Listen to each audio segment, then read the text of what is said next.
মানে ওই যে ইনজেকশন হচ্ছে 9 হ্যাঁ দেন নাই আগে দিছি তো। কত সালে? 23-এ কত সেপ্টেম্বরে, 24শে সেপ্টেম্বর। আপনি যদি আগে দিতে চান তাহলে আমি দিয়ে দিই, আবার দিব এখন। সেপ্টেম্বরের তো ডেট আছে এখন, কিন্তু আমারটা কথা বুঝাইতে পারিনি আমার মনে হয়। কাগজপত্র আছে? হ্যাঁ কাগজপত্র আছে। হ্যাঁ কাগজপত্র দেখালাম আপনাকে। ভ্যাকসিনের কাগজপত্র অথেন্টিক কিনা দেখতে হবে। কি ভ্যাকসিন দেওয়া হয়েছে?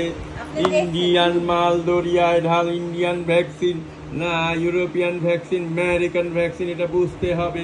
ভ্যাকসিনের মধ্যে অনেক গন্ডগোল আছে। কিছু ভ্যাকসিন ইন্ডিয়ান বর্ডার ক্রস করে আসে, কুল চেইন মেনটেন ছাড়া, ওটির দাম কম। আবার কিছু আসে বাইরে, ওটির দাম ভালো। দেখি ভ্যাকসিনের কাগজ, ওই সাইন্স রিপোর্ট নাই এইখানে। কোনো রেসপন্সিবল ডাক্তার সাইন দিছে নি? দাঁড়ান দেখা লই।